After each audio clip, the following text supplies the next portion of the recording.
happy 4th of July, and today I am going to be talking about the book that I just got done finishing with just a few minutes ago, and it's called A Rose for the Crown by Anne Easter Smith.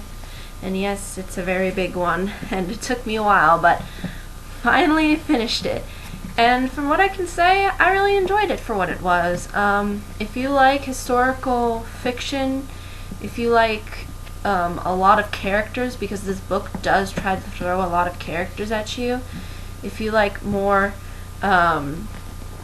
things that deal with this time in particular history, then I'm sure that you can find something very useful and enjoyable from it.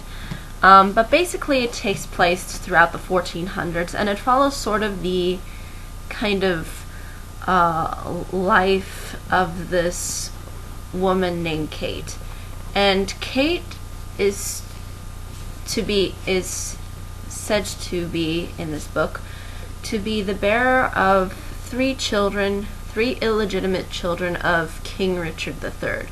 Now, King Richard III was king during the 1400s of England, according to this book, and apparently the author did a lot of research, because even when you do historical fiction, it's not like you gloss everything from history over with. So I'm pretty sure that a lot of the meat from this book and like the events that happen are fairly accurate. It's just maybe the characters' interactions with one another, because we weren't there, and there's no really historical record of that. So that's all really made up by the author. But the events sort of leading up to Richard becoming king, and then his sort of downfall, I think is fairly accurate to history for the most part. And if you happen to also be interested in like the Tudor dynasty, basically before the Tudors there was Richard's family, and you'll kind of see how that sort of plays out. But for the most part it follows Kate and Richard and their relationship, and basically it's sort of played out as a love story. The two really do grow fond of each other and really do like each other. The only problem is that, as we probably know, life is more complicated and things end up getting in the way. And these things are probably a lot different than things that do nowadays. Back then, marriage was all about politics, and it was all about fitting with someone who has the same kind of stature as you. And the problem is Kate did not have that, so she wasn't able to marry Richard. And so you kind of see how they end up being sort of torn apart by all of these things going on, Richard having to deal with, because first he's Duke and then he becomes king. So it sort of marks that the hard parts of how Richard is trying to make this transition.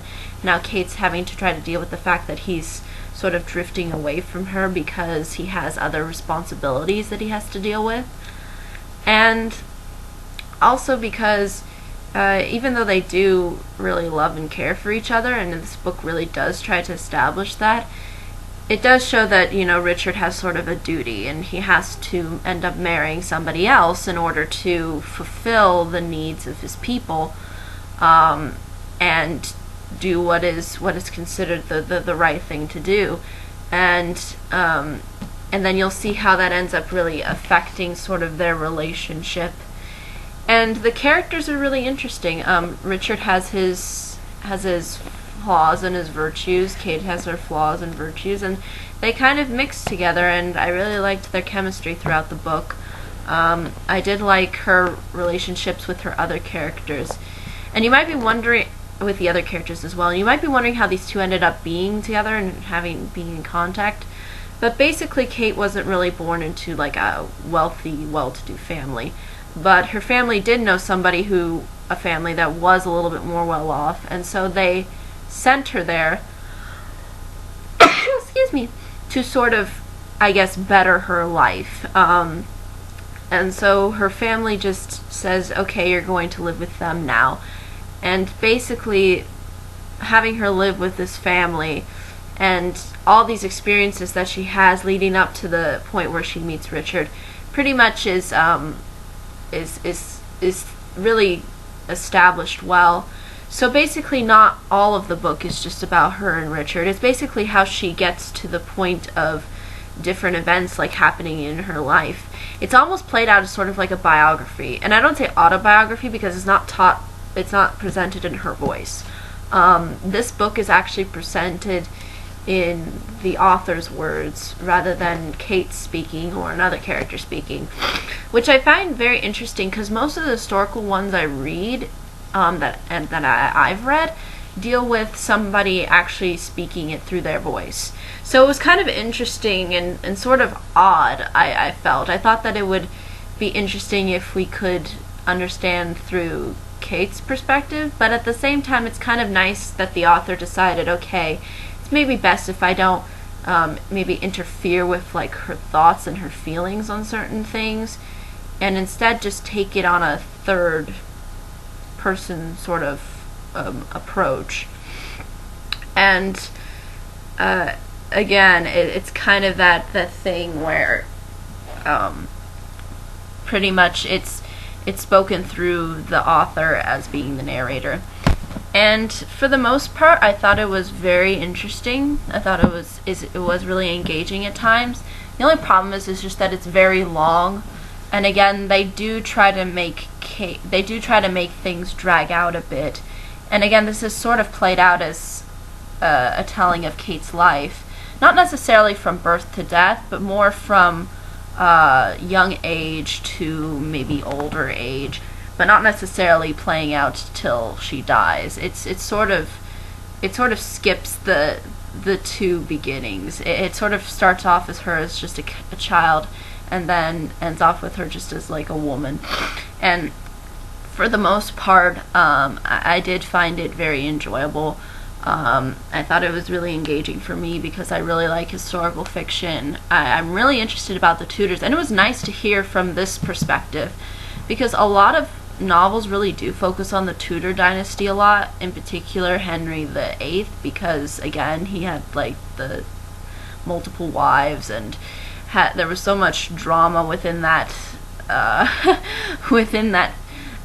dynasty that there's just a lot to talk about. But here I felt there was a lot of other things that Richard's side had to offer, and you eventually see what really kind of happens and what it's like to have a king sort of be your lover, and how that ends up becoming complicated, and how our positions in life sometimes force us apart. And I think this played itself out fairly realistically. And I thought it was interesting how they fell in love at a really young age.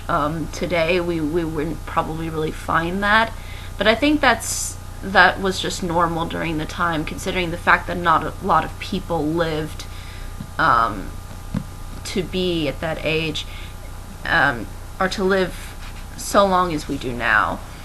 And you do kind of see the relationship that she has with her kids and how they sort of keep it a secret, and you kind of are wondering what's going to happen if people find out or something that the kids that she has are not really her husband's kids, because again, she has to marry somebody else, and she does marry somebody else, and he happens to be a homosexual.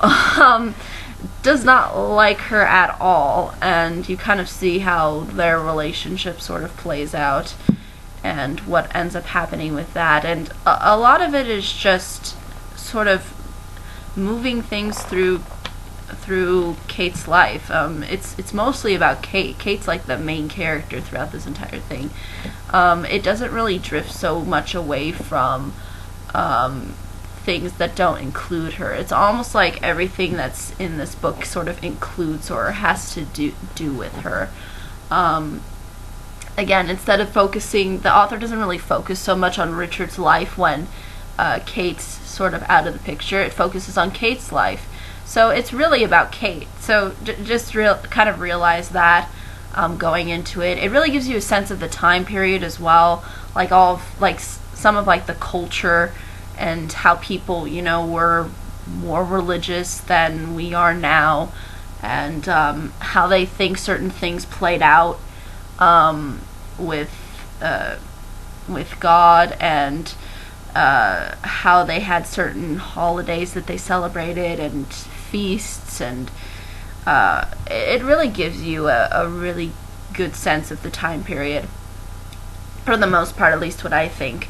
And I mean, I think this is really all I can say pretty much about this book. It just depends if it appeals to you, if you find it interesting.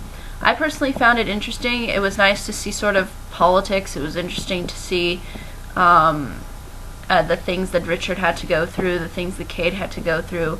And it was nice to sort of see Kate's process and how she sort of grew as a character, as she has to deal with certain things that come about, and how they affect her and Richard's relationship. So it was a really good book. Don't expect this to be full of sunshine and oh yeah, crowns, and yeah, I'm married to or I'm in love with a king and it's all great and grand. It's kind of not. This period in particular was really hard for people. People died easily from diseases. You'll see this in this book. People died from childbirth, as you will see in this book. There's a lot of difficult times a lot of difficult things that people had to deal with during this time period that we kind of maybe take for granted. And it's kind of interesting to see how people were during this time period and how they dealt with certain things and what their kind of interpretations were of different events, and how it ends up leading the characters to where they end up. And it's very sad. At points it is kind of, I'm just reading it and I'm going, it's so sad. But again, it's sort of like a sort of love tragedy, so to speak, sort of like Romeo and Juliet, but I'm not going to give away who ends up living, who ends up dying. But for the most part, it's very engaging, at least from my perspective. It may drag out a little bit too long for some people, but if you have the patience and you have the time, I would definitely suggest you to check it out. But I think that's really all I can say about this book. Any comments, questions, concerns, I'm more than happy to answer them. And until next time, bye-bye, everybody.